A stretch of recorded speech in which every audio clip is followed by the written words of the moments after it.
It is ridiculous and it is against the laws of nature that we can have somebody sitting pretty who takes home more money than the credible entrepreneur who is doing actual production of goods and services. We always say it as it is. It is only in this country that when a thief is arrested, you hear elders from their tribe saying, he is our son and he is our thief. If you are deviant Yes. and I call you leader, probably you are already a leader, but you are leading in the wrong direction. We want to see the role of the youth Yeah. in the security, Yes. governance, Yes. and development. The youth that I meet and work with here, you know, we call them the millennials and X's and Y's, this and that. They don't necessarily want to live like their fathers and grandfathers, Yes. do business like their fathers and grandfathers. They're more independent, they're better educated, and they're the ones that are making everything move in this region.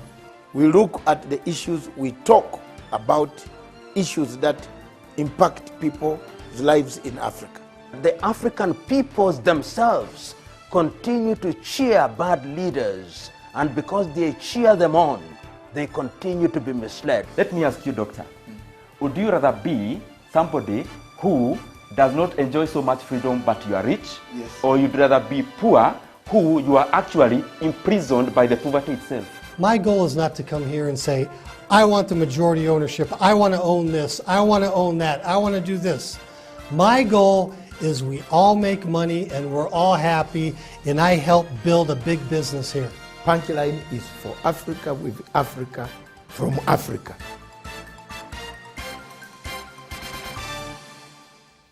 Very good morning to you, and thank you so much for joining us. This is the People's Court, and today we are going to look at, now that we've seen 41 counties have voted to support the BBI, 5 are yet to debate and vote on the bill, and 1, that is Baringo County, voted to say no.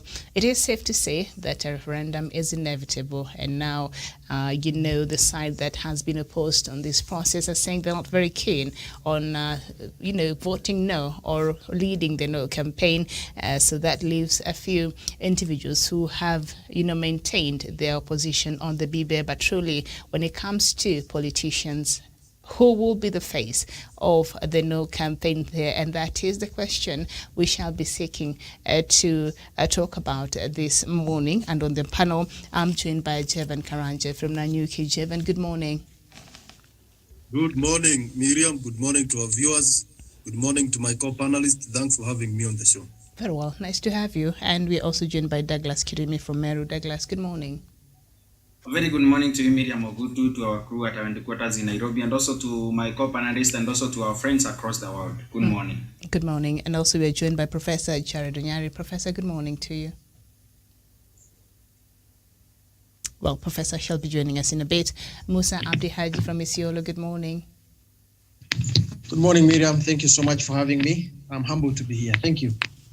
Okay, very well now. President Uhuru Kenyatta and ODM leader Raila Odinga are expected to hit the road to popularize the referendum bill from next week as they race against time for public vote by June. The Building Bridges Initiative Secretariat, the pro-Uhuru and Raila team leading the constitutional changes push, has unveiled an elaborate program for the two leaders to hold joint rallies. Now, the BBI Secretariat, co-chaired by Suna East MP Junet Mohammed and former Dagoretti South Member of Parliament Dennis Waweru on Wednesday said the national-wide BBI popularization campaigns will begin on March 1st, that is next week. And the technical team has segmented the country into 10 regions, each to have a campaign committee that will be responsible for popularizing the BBI team. But the details emerged as Deputy President William Ruto's allies appeared to make a tactical retreat, insisting that their commander was not ready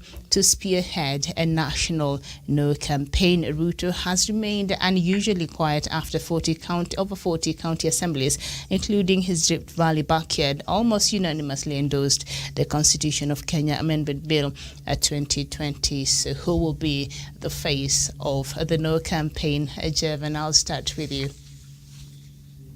Miriam, we have people who will oppose at the BBI and at the ballot on the referendum date they'll do. But the face and representation of those people is what we are lacking at the moment, because the deputy president, who we expected, because of all the reservation that he had with the document, to oppose the document, he has taken a back seat, he has retreated, and he has gone to fence it. And he is most likely not to come out openly to oppose the document. Therefore, we... Oh, we seem to have suffered some technical hitch there from Javen's side. So once he's able to rejoin, he will do that. I'll go to Douglas. Douglas, who will be the face of the No campaign, the referendum? Thank you, Miriam. And also... and we might see the face of new people like the Tanga MPs spearheading the No campaign. And therefore, we expect... I don't see the deputy president supporting opposing the document. We also had the Leader Katiba initiative, which has come out now clearly to be a regime of an extension of George Soros, a regime change that was expected to oppose the document. But the information that is coming out is that the Leader Katiba initiative is divided into two. There are those who feel like they need to retreat back because, they were not doing it voluntarily, but because of the huge pockets that were coming from open society forum. Therefore, when you look at all these issues, we'll see maybe Kenyans on their own opposing the document because there are no big political leader who will oppose the document. But we have the church, Miriam, and we have the civil societies who we expect maybe to be the face of opposition moving on. Because we had the church, they have their own reservation in the document, and they say that the document is not good to them and they will not favor the church because to them they feel like the expanded executive will be a huge burden to the common wananchi and to the members of their congregation. Therefore, the church and the civil societies, those are the people we expect. But political bigwigs, I see none opposing the document openly. But maybe they will do that from the peripheries. Thank you. All right. Thank you so much. Douglas. Thank you, Miriam. And also, we need to understand that Dr. William Ruto has been fence-sitting and dilly-dallying as far as matters BBI are concerned. And at the end of the day, he is a man that is not decided completely on what he is going to do. Because, Miriam, as we can see from every point of view, that nobody knows which direction the BBI train is going to take. Because William Ruto expected by fighting the BBI process for over 2 years, lying to Kenyans that he is going to stop reggae. It seems that this reggae is not stoppable. We have seen William Ruto even in the middle of coronavirus. He has gone out of this country. He has gone out of the city to the countryside, lying to Kenyans that I'm the only person who comes to the countryside. People stay in Nairobi and decide that BBI is good for Kenyans. But we have seen how even counties that William Ruto thought he has MCAs, counties that he thought he has leaders that can influence these MCAs, whitewashing him completely in broad daylight and also voting for the BBI Amendment Bill 2020 and also showing him political dust and also declaring their unequivocal support for the involvement or decentralization of more resources to counties from 15% to 5%, Miriam. We have seen people detach the 2022 politics from the BBI process where William Ruto had lied to them that this BBI is coming to bring the Right Honorable Prime Minister as a president. This William Ruto, I can say he has been using his allies and also proxies to communicate to the people of Kenya. But we have seen Kenyans depart from that, especially leaders, Miriam. And for William Ruto to come and analyze and see how leaders have departed from his earlier assertions that BBI is about Raila Odinga, BBI is about creating positions for the bosses at the top, and Kenyans have departed from that point and they have said, in 2022, there will be an election and we shall decide that time. As for BBI, we need to deal with it now so that we can devolve more funds and so that we can entrench one man, one vote, one sharing in the constitution, Miriam, so that we can stop funding radimasses across this country so that people can get value for their taxes, so that more monies can be taken to counties so that counties can now be able to disburse these counties so that we can be able to take the poor children to school, so that we can be able to dig our roads, so that we can be able to fix our water problems as a country. And also, Miriam, we need to see that at this point, Dr. William Ruto will continue using his proxies like Erinda Katiba and also NGOs that support him and also people that support him. He will not go end to end with the opposition campaign for the BBI process because Miriam, he does not know at what level or which way or direction that the BBI train is going to take. He may read the BBI no campaign and Kenyans might punish him in 2022. And remember, I have said this is a very selfish politician who cares about his own personal ambition to become the president of Kenya, which does not include the people of Kenya. Because becoming president of the Republic of Kenya, Miriam, is your own personal ambition. It is your own agenda to become president of the Republic of Kenya. When you get sworn in and lift the Bible, that is when you become a state officer. That is when you are given a clear mandate by the people of Kenya. And again, Miriam, at the end of the day, the people at Rida Kadiva, we have seen they have now started getting disintegrated and some getting integrated into the BBI train. So from my analysis, I cannot see clearly who can be able to get up and also say, I'm picking the Rida Katiba campaign or no campaigns or read an alternative or a different perspective from what is being offered today, because everyone's career as a politician is on the line, Miriam. And the civil society, as we know it in this country, Miriam, the civil society is always divided on who is getting the bigger share, Miriam, and who is getting more monies, Miriam. At the end of the day, it is very unclear even from their circles who is gonna pick the no campaigns and lead it perfectly and powerfully and oppose this BBI constitutional moment, Miriam. Kenyans have decided this is about resources. This is about a constitutional moment. This is about a change of constitution. This is not about individuals. This is not about personal ambitions for people who want to become president.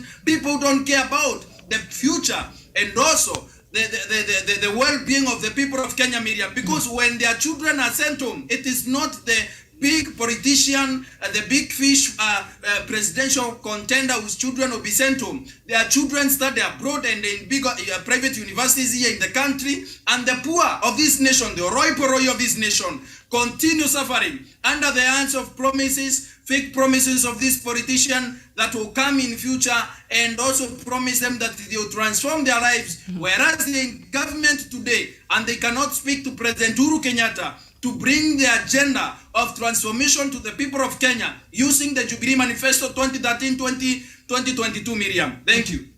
Very well, thank you.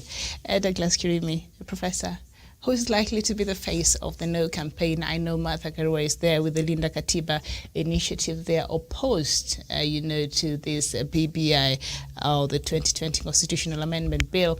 But who else is likely to join that team or form another team that will be the face of the No campaign in the upcoming referendum?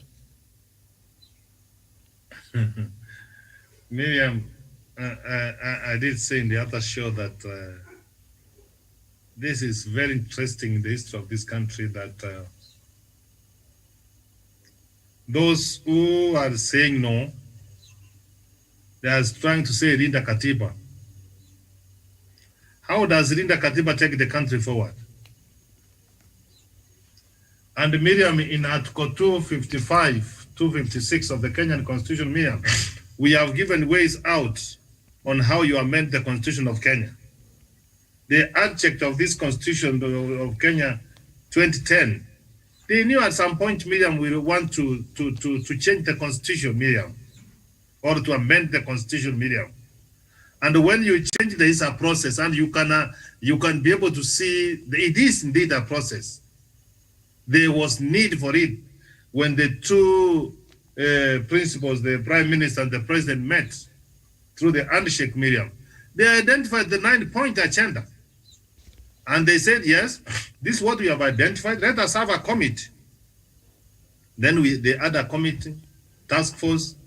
It corrected views from Kenyans, Miriam.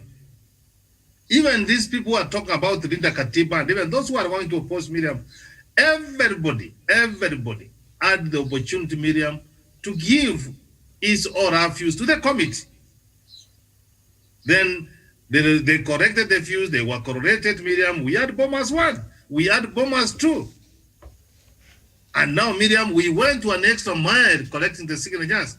More than 4.5 million Kenyans, they gave the signatures, Miriam. Then the draft has been done, the signatures have been verified. Then the bill has been presented to 24 counties, to the counties. And it was expected, Miriam, that the half of them, that's what the Constitution says. Then, as we speak now, as we debate, Miriam, we are having 41 counties. And as I've seen, even Baringo, which said no, some have gone to court and said that they should not be counted no, and I hope they're going to be given an opportunity to go back and forth. So 47 county assemblies, 4.5 million Kenyans already have said that they need the change of the Constitution. So those who are going to go to the no campaign, Martha Karua and indeed, it is their constitutional right. But from where I sit, we were expecting to get the no campaign from Dr. William Ruto's side. And I've been saying here and again, and I will continue repeating, Dr. Samoei William Ruto is not interested in changing the Constitution of Kenya. He doesn't see anything wrong with it. In any event, the current Constitution has given him the opportunity to root from the people of Kenya. And that's how he has managed. So I don't see him having the capacity. I don't see him having the ability. I don't see him having the will. Neither does he have moral aptitude to pursue in the change of the Constitution. So a few Kenyans with the Martha Karua, and the Martha Karua, you know, when he was the Minister for Constitutional Affairs, he's also messed up. So it is very interesting in the days to come. I don't see a strong opposition, but being a democracy, that there will be those people who will be saying no. I hope they will be given the opportunity to say no. But I'm not going to see some of these tribal chiefs trying to go and say no. Mm-hmm. All right. I submit. Thank you so much. And we know that Kivutha Kibwana was also part of the Linda Katiba, and a few days ago he decamped, and now he joined Machakos Governor Alfred Mutua in support of the BBI. We saw that while they were speaking to the MCs a couple of days ago. And I saw, is it Mwangi, the one who was running for the Member of Parliament, the activist of Starehe, and he lamented really on social media and said, you know what, this is not good when Kibwana left the Linda Katiba, because he is part of the Linda Katiba, and we thought perhaps Kibwana had added a boost to that initiative there. But now as it is, I'm not sure what is happening in the Linda Katiba, but they've made their stand very clear. They will oppose this initiative to the end. They're very clear. They've taken a stand, and they're standing with it to the end. But you've seen people who have refused to take a stand at all. And I don't know, as we speak right now, Haji, who is likely to be the face of the no campaign against the 2020 Constitutional Amendment Bill?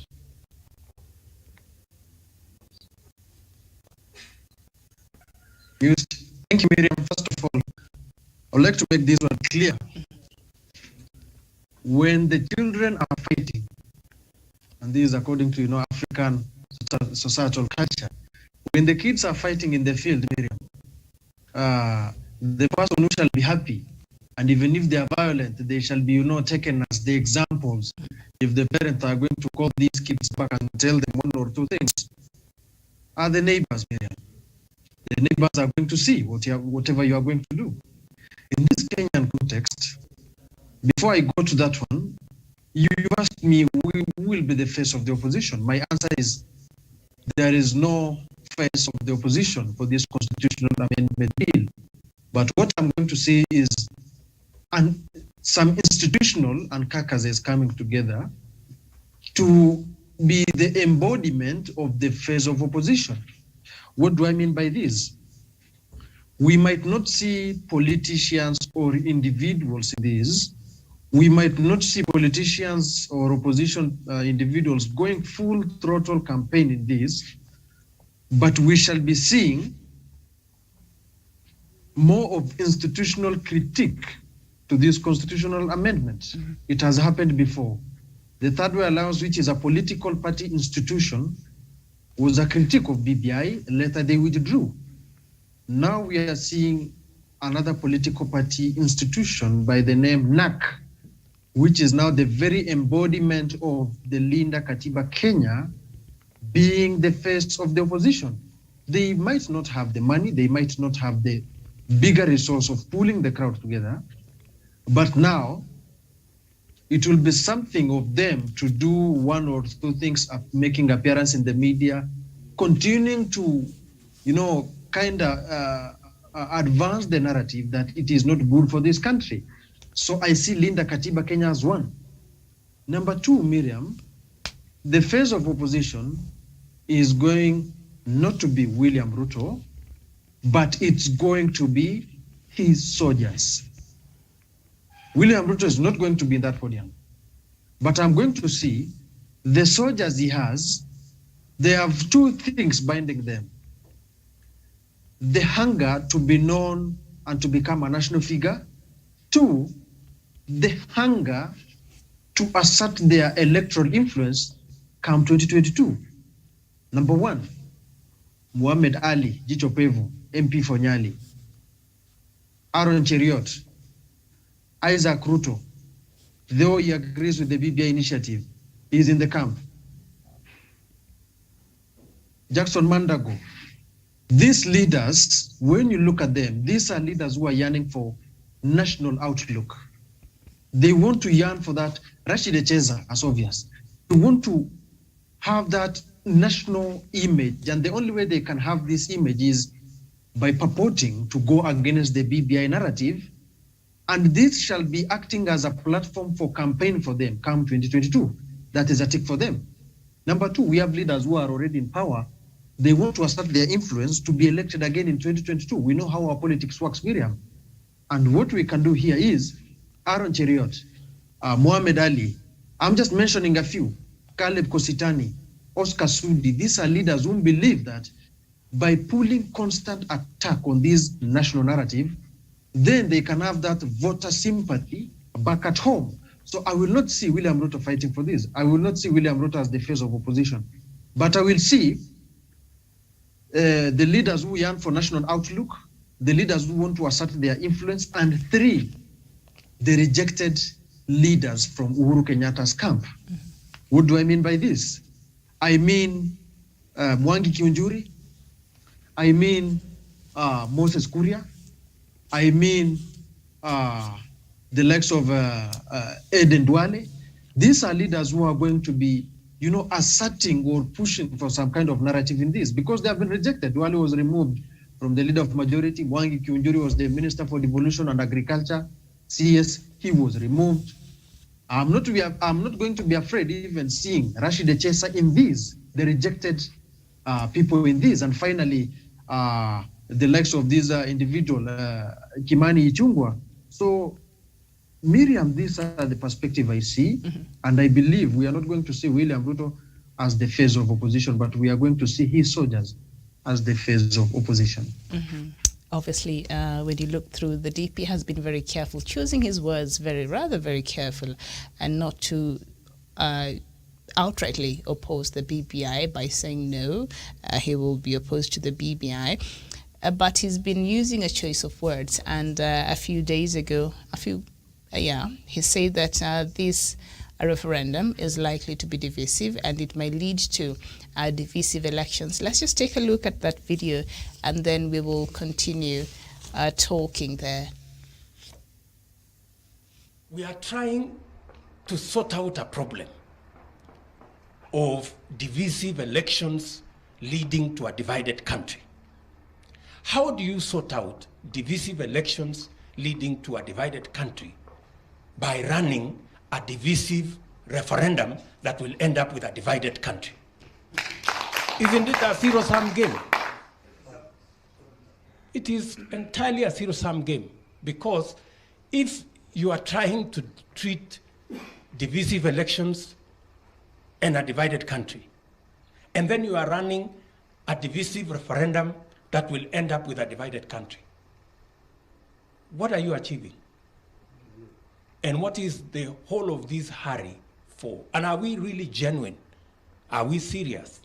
Are we do we really mean well for the country?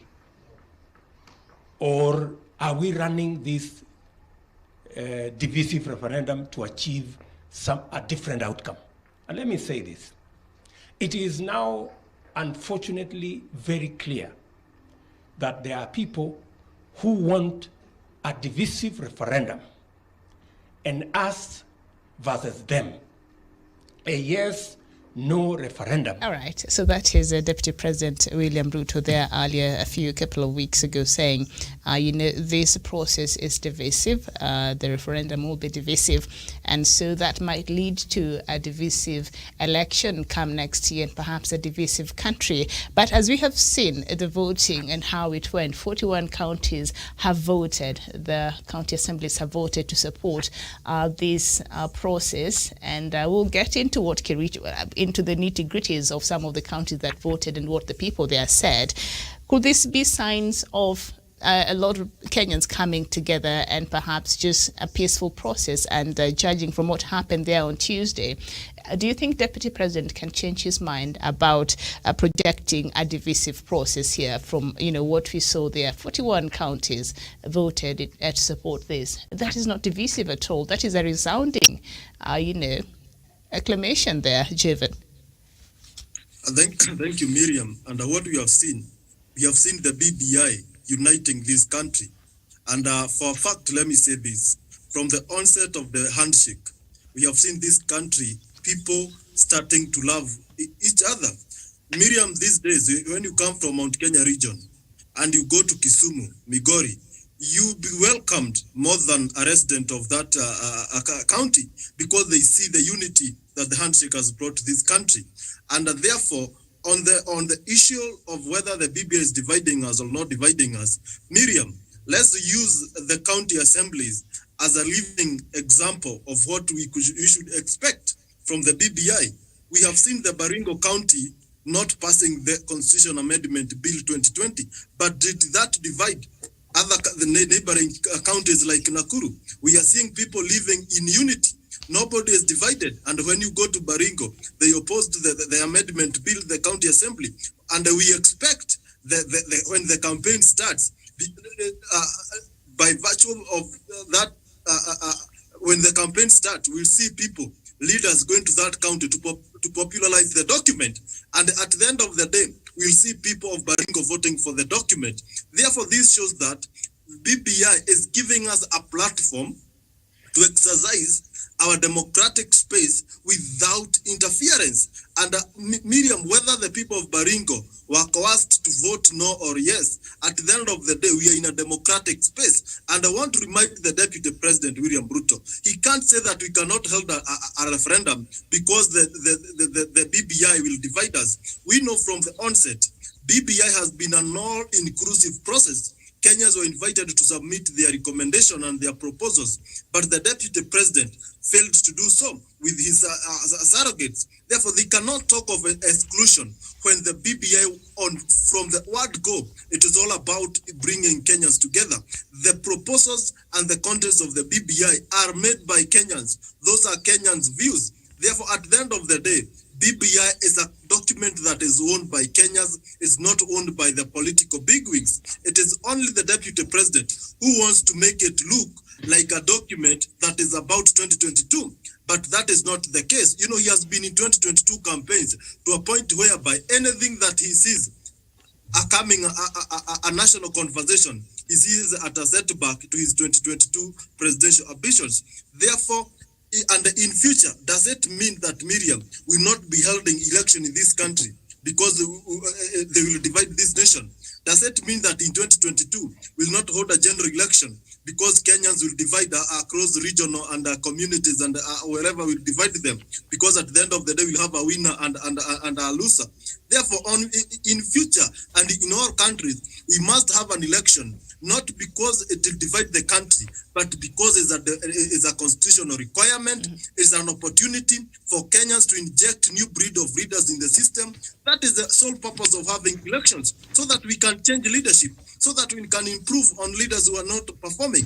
That is the purpose of election. It's not to divide the country. We have seen leaders who lose in general elections. They don't go and fight. They go home and relax. That is what democracy calls for. Therefore, from what the deputy president is saying, it's like he doesn't understand what is all about this democracy. And the best thing with the BBI, it is not dividing, but rather it is bringing Kenyans together. We have a constitutional office of the official opposition leader. Those people who lose in election, they cause mayhem, especially if the election was not credible. But through the BBI, if he happens to become the position 2 in a general election, in a presidential election, we'll have the office of the opposition leader, where he'll transit his business of checking and balancing the government of the day. And we have the position of the prime minister that will ensure that we have inclusivity and a face of a country. Therefore, BBI will not divide this country, but Kenyans will have a chance to air their views, to vote yes or no. That is not divisions. That is holding your opinion, and opinion is divided. And everywhere, Miriam, you go, even in our homes, we have people who support certain agendas, and there are those who oppose. That is not to say that we are divided. No, we are one. It's only that we divide in 1 or 2, 3 things, but there's one thing that brings all of us together, and that is that we belong to one bigger family called Kenya. That is our uniting factor. Thank you. All right, very well. And we know a divisive referendum is something that DP has been worried about. He said, that's why we don't need a no and a yes camp, because this will go further to divide this country. And, the rest of you have argued on this, forum that in a democracy, everybody cannot agree. And Professor has even reiterated this morning, saying if all of us agreed on one thing, all 47 million of us agreed to just follow one route, then something is seriously wrong, because in a democracy like ours, that is an impossibility. So, of course, the DP has been worried about the divisive referendum, and he said that will further divide this country, and also that might lead to a divisive election last year. And outside of the bit of chaos we saw in Baringo County while they were voting, and they ended up rejecting the bill, which is okay, in line with the democracy we have in this country. And of course in Nakuru also we saw a good number voting to reject, the MCs voting to reject the BBI. But the rest of the counties, the process went on well and smooth, so setting the tone perhaps of how the rest of the process will continue there. So from what happened there, should the DP now be assured that it's not going to be that divisive unless, somebody comes up and creates some chaos? But so far, should that assure him not to worry now about a divided country? Professor? Miriam, I can tell you for sure that the Deputy President has not read the BBI document on divisive elections.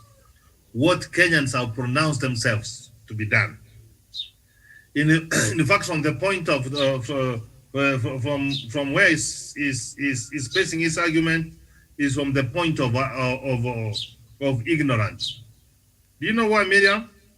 If you decide to develop a negative attitude toward something, Miriam, even if it is good, you can't see. Miriam, Kenyans have pronounced themselves on divisive elections. What have Kenyans said? That we must have a transparent hiring of officials of IPC.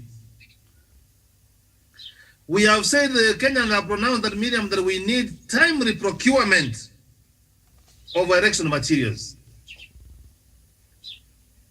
They have also said that they want the security and integrity of electoral management systems, Miriam. And Miriam, the elections of 2017 presidential election were nullified on transmission, Miriam. Yes, the 40 was done properly, and when it came to transmission, Miriam, that's where the problem was. And the Kenyans have gone to say that there must be strict enforcement on the code of conduct. That's what brings me down. Here we have people cause violence and then they go scot-free. Kenyans have said there must be strict enforcement. You cause chaos, you are disqualified, Miriam. They have even gone, even in divisive elections, Miriam, my brother before he went home, and I can see they are fighting with Ahmed Nasir. That would be former Chief Justice. He advised the president to dissolve parliament, Miriam. And nobody has come out with that idea. And this is what we want to do, Miriam. We want to address change the rule once and for all. Parties to be compelled. When they give their risk to IPC, it must comply with the gender. So from where I sit, Miriam, the Deputy President has not read this document. And in fact, Miriam, now we are almost entering the home stretch now. Because now he has been saying all the propaganda. Now, Miriam, no, you know, we have reached a point where we are going to reply. You know, if someone accused you, Miriam, you have got a right of reply. They said this, time has come for us to say, this is the document, this is what it says, this is what it says about divisive election. Sometimes they say Kenya is not a shortage of food. That's what they normally say. But the president, the deputy president takes Kenya as if they are foolish. We have read this document and we know what it's talking about. The deputy president, Miriam, should stop taking advantage of the vulnerable people who cannot for themselves and tell them the truth. On that account, Miriam, he ceases to be the deputy president of the Republic of Kenya because he's supposed to tell the people the truth. Because the truth shall set us free. I have said here not once, not twice, several times that Dr. William Samoei Ruto is not interested in changing Kenya, in ensuring that we have got good laws. Him is already in August 2022. The president himself, who is his boss, has said that he was waiting to give him the baton, but the man started running towards a different direction, Miriam. So from where we are, when you talk about divisive election, Miriam, the deputy president does not read from the same script the way we do, because he's focusing somewhere. But I'm happy that we have walked this journey. We mean well for this country. We love this country. We are very patriotic for this country. We will make laws, good laws for them. And this is exactly what we are trying to do. Even what we are trying to do, we are educating them. And I'm referring him that pick that document, read. And if you find some difficulties in reading, I can assist him, or Douglas can assist him. All right. Professor, thank you for offering your pro bono services there. Thank you so much. I'm sure the DP, he said he's a scientist, he's a bit slow, so maybe he'll appreciate you. That is a joke, but he said that. All right, Douglas, he's worried, but from what we saw happening there, the process largely went on very smoothly. So should that assure him that he should not worry about any division moving forward in the rest of the process in line with the BBI? Thank you, Miriam. DP has a PhD in botany and zoology, and also in sampling, when you are doing research, when you count 10 and 7 out of your, the 7 counts out of 7, out of 10, if 7 counts are positive, it means whatever you're trying to do research on, your research is almost right. It is accepted by the majority. But 41 counties over 41 counties, that is almost 10 counts to 9 counts. Over 40 counties, 41 counties have now declared their support for the BBI process. Again, you ask yourself a very rhetorical question. What a way of setting fear to Kenyans? What a way of setting disintegration among the people of Kenya? What a way of preempting the future and predicting the future? The last time I checked, the deputy president is nothing else than a politician. He is not a prophet.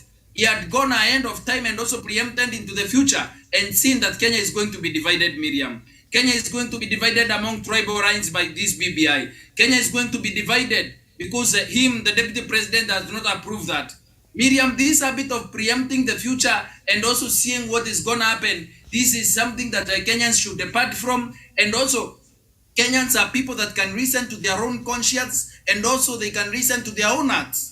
Because Miriam, when a decision requires you to use your head, you should not use your heart, because some wind might come and also distract you. These political winds that are coming from the William Ruto Tanga function of Jubilee and also other places, Miriam, as the people of this nation who have decided that this is a constitutional moment, and about 2022 and 2027, that 2022, we shall have many other elections rather than 2022, Miriam.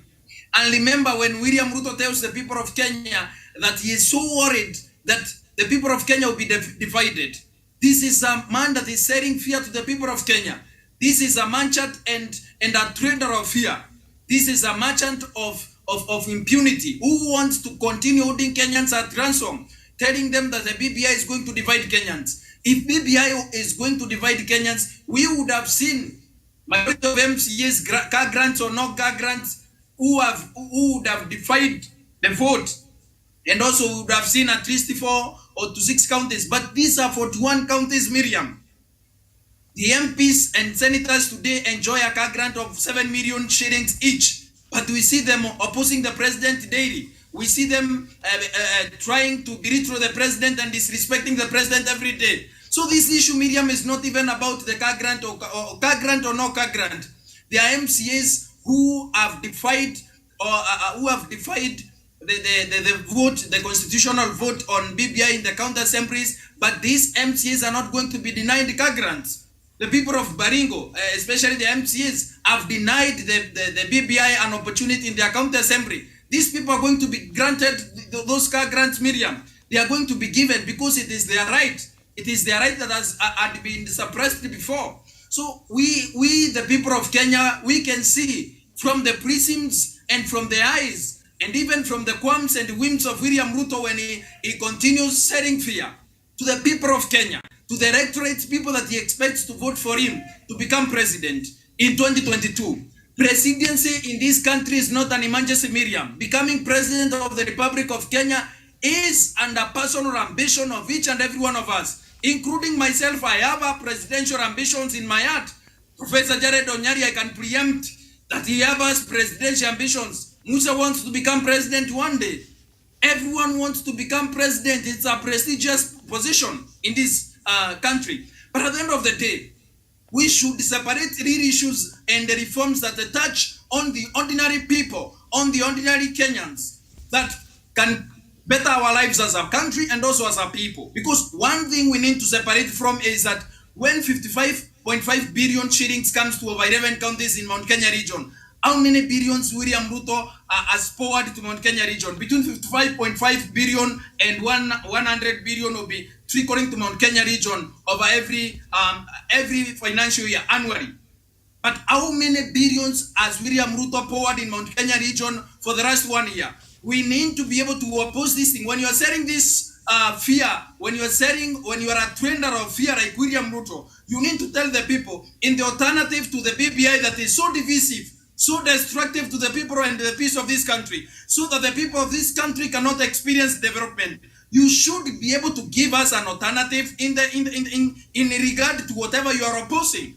He is opposing monies being given, 1 man, 1 vote, 1 shilling. He is opposing that. If he is opposing that, the alternative cannot be an ordinary wheelbarrow that costs around 4,000 shillings to the people and residents of Mount Kenya and every other region in this country, to the people of Nyanza that will receive new constituencies, to the people of Coast that will receive new constituencies, additional resources to their people, the Youth Commission entrenched in the Constitution, youth issues being looked at from the prism of our Constitution. We need to demystify and also deconstruct the narrative that William Ruto keeps flying around telling us the people of Kenya have decided that this document is going to bring division.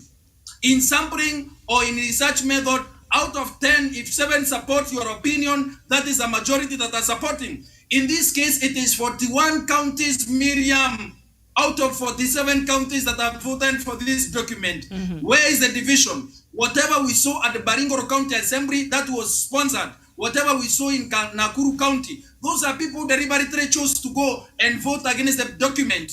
And Miriam, we cannot use Baringo County as a case study to what would have happened according to the words of William Ruto, a man that preempts the future, a man that can walk into the future and see what Kenyans need and what not Kenyans need. Kenyans, Miriam, have decided this is a constitutional moment. Elections will come and go. William Rutos of this world will come and go. Douglas Keremi of this world will come and go. But this country, our fatherland, will remain, Miriam. I submit. Okay, very well. So now there's a story here on page 7 of the Standard. And there have been calls, and of course the Tanga team right now, they're saying, the MCAs were coerced, they were forced, there were threats and things like that. If at all the government was doing that, they only needed to coerce about 24 counties. But we've seen the overwhelming voting and passing of this bill. So perhaps, I don't know, did they need to coerce the whole 41 counties to, because the government, they only needed 24 counties, right? Amusa.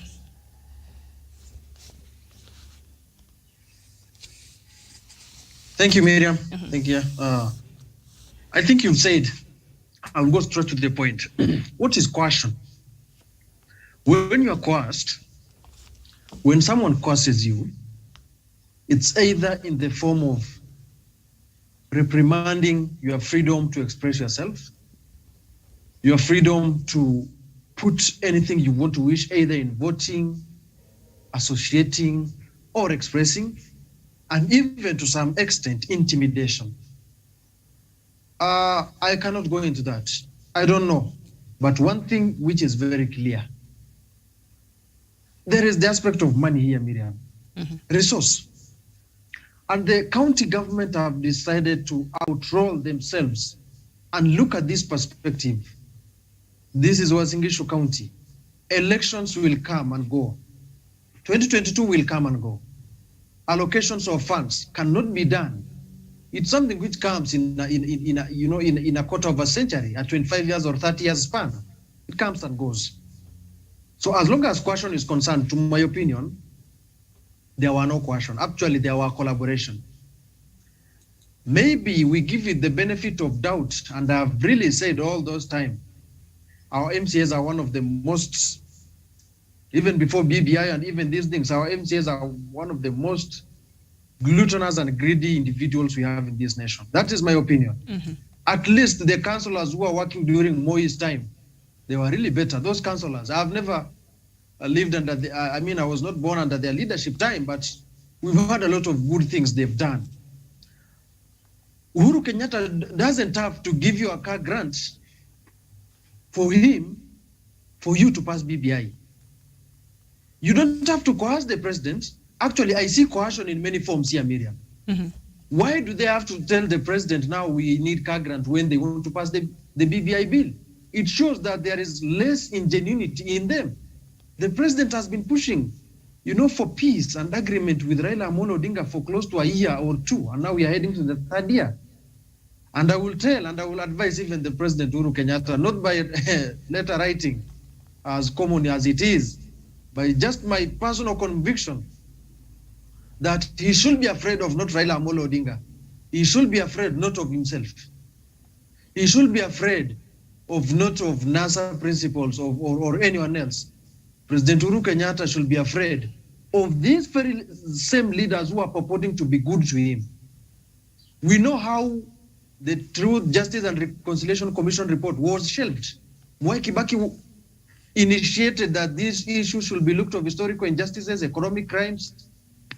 Little did Mzee Kibaki, Baba Jimmy knew when he came into office, the report had been shelved by some darker hands, who believe that equality cannot be achieved in this country. And that is the reason why up to now the people living in Wagala are yet to be compensated or anything to do like that. We cannot blame the leaders all the time. The presidents, I mean. Raila Amolo Odinga and President Uhuru Kenyatta meant good for this country. And the reason why I'm giving the justification of this is, Miriam, in 1997, we were in election chaos.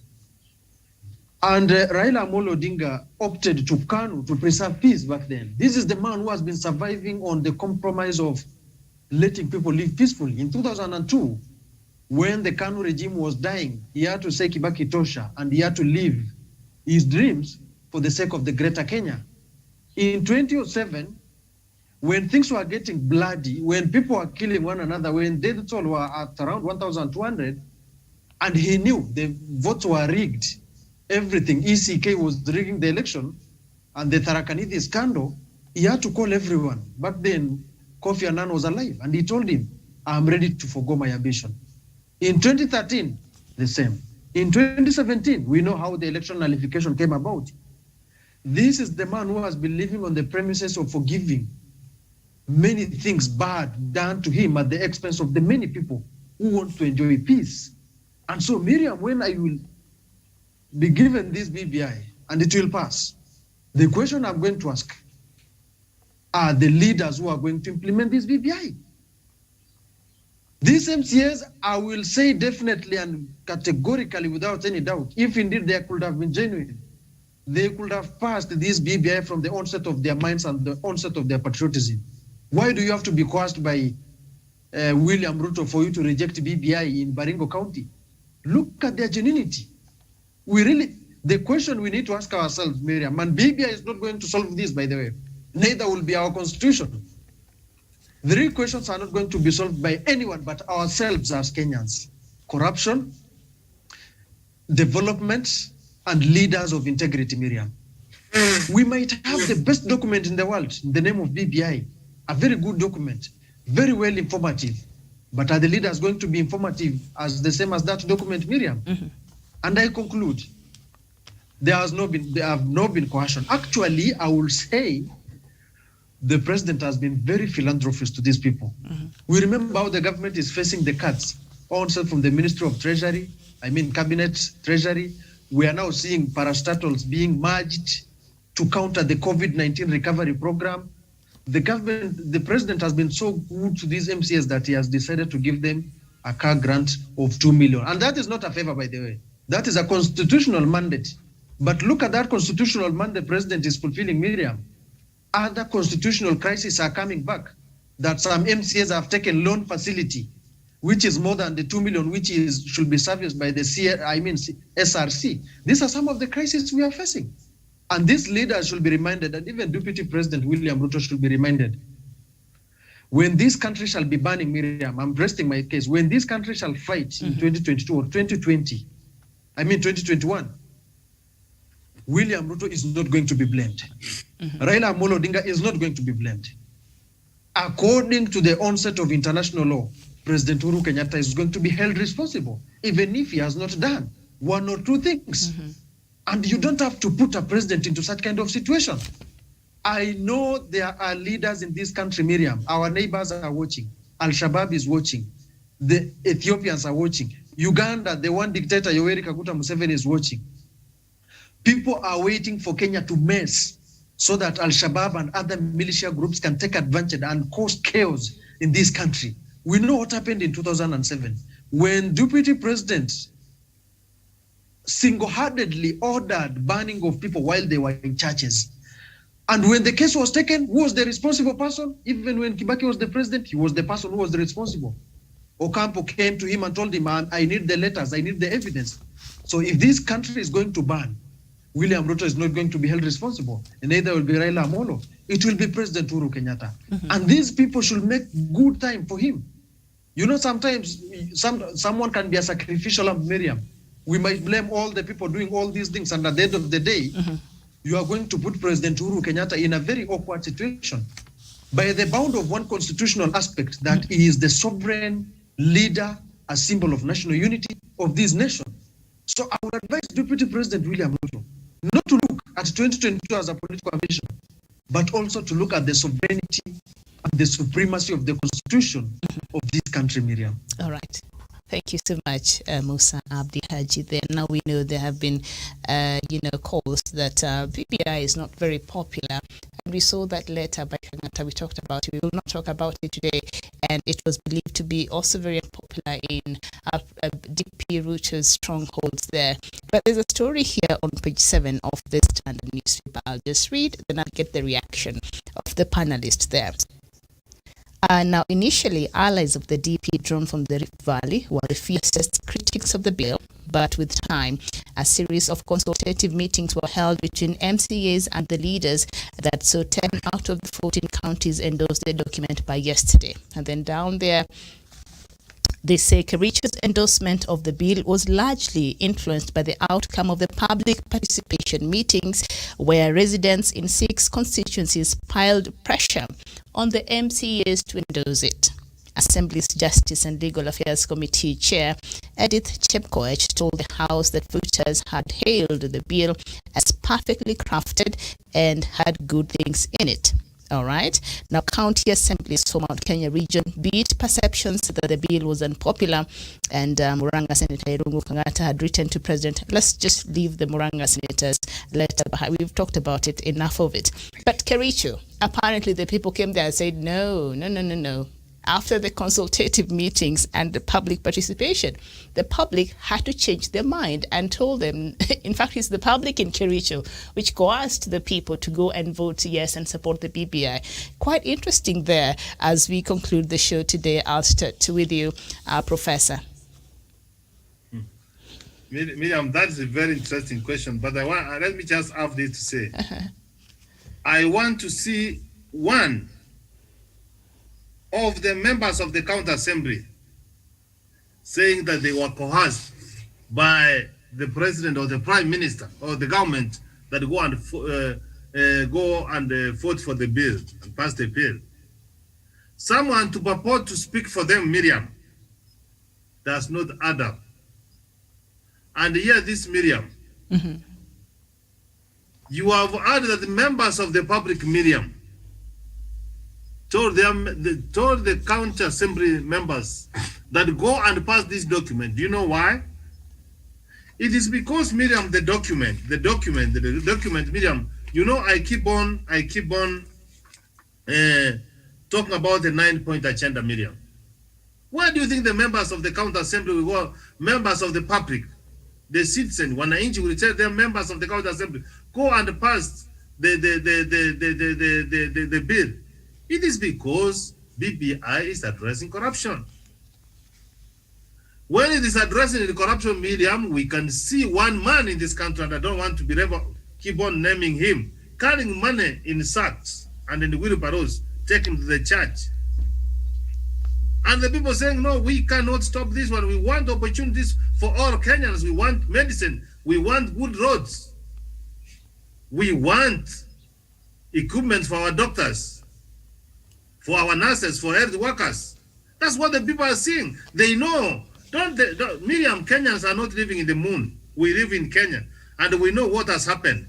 That someone can walk in the streets of near Kemsa and goes and he gets a tent of 1.4 billion in a day. Miriam, that one cannot work. So Kenyans want, Miriam, corruption to be addressed, and that's what BBI is doing. Kenyans want to feel that they are Kenyans, Miriam. And now I'm talking about national ethos. That's why they can tell their members of the county assembly, go and pass this document, Miriam. I have said, Miriam, the members of the county assembly of Baringo County are in trouble. And in fact, they are not going to represent. They are going to go back and revisit, and they are going to vote yes. So it means 47 of the counties are going to say yes, because the people of Kenya, Miriam, say so. All right. Miriam, the members of the county assembly, Miriam, those counties which have used their allocation of 15%, Miriam, you can see it. So when it is being increased to 35%, Miriam, and the 5% going to the village, Miriam, which Kenyan cannot say, my member of our county assembly, go and pass this bill. I can go on and on, Miriam. Kenyans are saying that in an election year, in August 2022, we want to go and vote and go back to our business. You should not need to go, someone come to burn your house, to take your crops, steal your animals, rape your children, rape women, do all those things, even burn people in the church. That's why we are addressing the visible Kenyan. That's why the members of the public will tell the MCAs of Kericho County, go and pass the document, Miriam. All right. Kenyans, from where we are, Miriam, we are not safe, we are not secure. So the members of the public are saying we want our safety and our security to be guaranteed. That's why they will tell their members, go and vote, Miriam. So, Miriam, from where I sit, even if this document could even be brought by tomorrow, Kenyan will pass it because, Miriam, we have interrogated this document. And there's this joke which people say, Miriam, that kama papa amesoma na ameona ni vizuri, but there's no need for them to go through. I have read this document, Miriam, and I find good. I can confidently urge Kenyans, although I will be violating their constitutional right, that they go and follow this document. It's a good document. It will take Kenya into another level. It will bring inclusivity. It will unite the people of Kenya. We will share all the resources to us. It is a good document. I am very proud and a happy man that my fellow Kenyans, my fellow compatriots are reading this document from the same lens that I'm doing, Miriam. Okay. Thank you so much. But of course, we were told, the government said that there will be more copies that will be made available so that Kenyans can have an opportunity to read for themselves and make an informed decision. So I'm hoping that is what will happen, and soon we shall see those documents circulated across the country there. As we conclude, Douglas Kirimi, this public participation forums for the BBI, they were termed as just a formality, but from what we see here in Kericho, they actually are is the public who told the MCAs what to do. So we cannot dismiss this public participation. Thank you, Miriam. In Merutown, there is a Kamonde Hall where people met in the Ranja Imenti North region, and also the people that stay in Merutown. The MCA is Tangatanga MCA who brought these people, and also they forced the public participation to be cut off. So there is nothing of formality or anything like that. It turned very rogue, and unfortunately the media did not show us that. But I know I'm privy to that because people that I know, MCAs that I know, and also my friends, my brother was in that public participation. They never had an opportunity to give out their views. That whoever says it's a formality, it turned chaotic such that the MCAs were almost beaten by these people who are paid to come and also disrupt these meetings. And I also ask the government, when there is a public participation somewhere, send the DCC and send the police officers so that the citizens can tell truth to power. If that truth to power is talking to president himself, they can speak from those public participation. But at the end of the day, we have also seen independent-minded citizens who would give an alternative voice versus that of BBI. So, Miriam, there is nothing of sort of formality, because also in the same Meru, people were having different opinion, but the majority and to have their way, as their minority and to have their say. So there are also those places that people were not given an opportunity to talk, especially Kamundio in Merutown. I can authoritatively report that turned very chaotic. So that there was no formality there. There was no protocol. There was no introduction of the BBI report. They just came with questions asking how Raila is getting these positions. They are not going to give all that and all manner of things that they have been fed with Miriam. So this BBI public participation for us were not, and they shall not be formalities, because it is in the constitution. Whoever wrote that in the constitution knew what they were doing, Miriam. For example, in every financial year, people would meet in their counties and their wards to determine the kind of projects that they want their public money to go through to, so that they can pass those projects and get what they want, Miriam. So I cannot be able to agree with people that say that this is a formality. It's not a formality, Miriam. Those are public forums where people meet, where ordinary Kenyans meet and engage with their leaders, engage with the executive, whether in the county or national government or NGOs. These forums, Miriam, are for all ordinary Kenyans, except that we are too politicizing public participation, which is a right of the citizens of the country, which is a sovereign right of the citizens of the country, because they have a right to be able to determine what is going to happen in their country. And these are the same merchants of fear, who are selling fear to the people of Kenya by telling us particular counties are not going to vote this way because of the intentions of BBI. These counties are not going to vote for this because BBI is taking away their money. These are true merchants of fear that are selling fear to Kenyans and telling us a constitutional right that is enshrined in the constitution, a requirement for me to go and participate in the development and also governance of my county, my ward, my country. Is, Miriam, a formality? No. These are public for us where we can go and speak out our hearts and take a common ground. Whether we agree or disagree, we disagree to agree on the way forward in terms of our development and our governance issues as ordinary people and as ordinary Kenyans. And I take this opportunity also to caution those people that keep swaying the minds of ordinary people.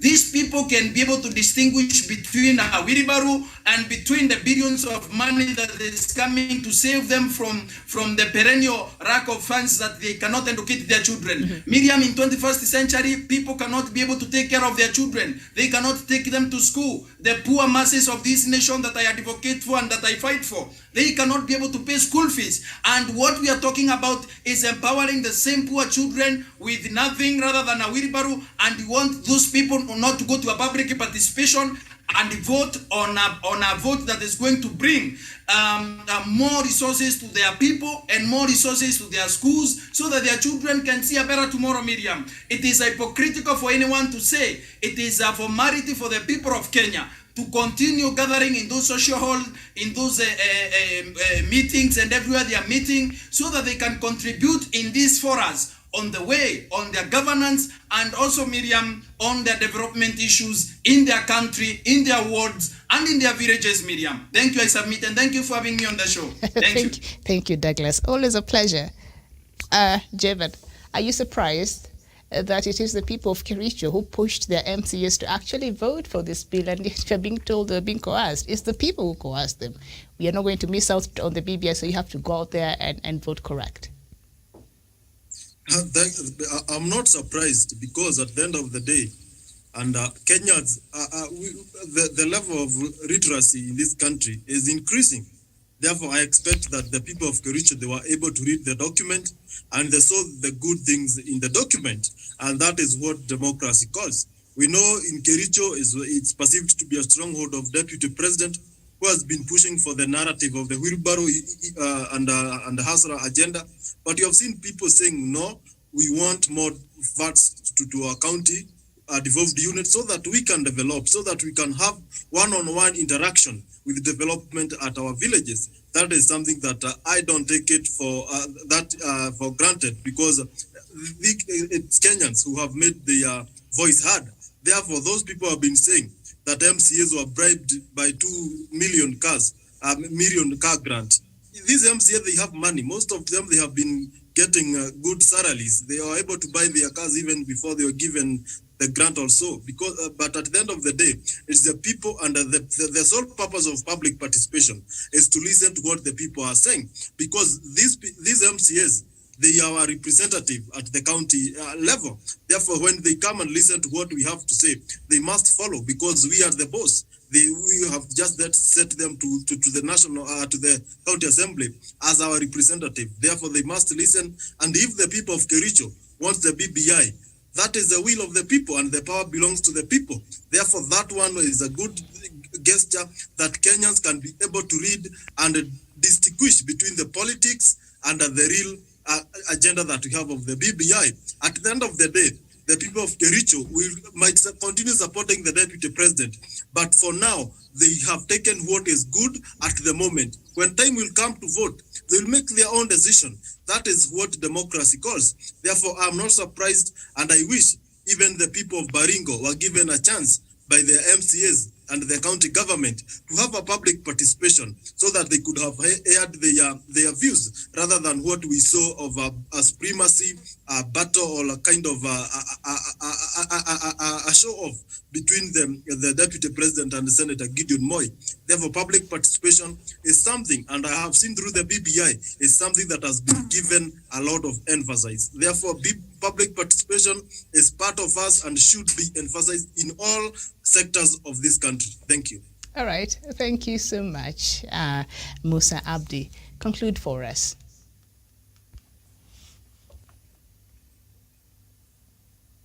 Very well. Thank you, Miriam. I Okay. I will be concluding. Okay. Mine is very simple. At the end of the day, this country remains. At the end of the day, Miriam, it is what is for this nation.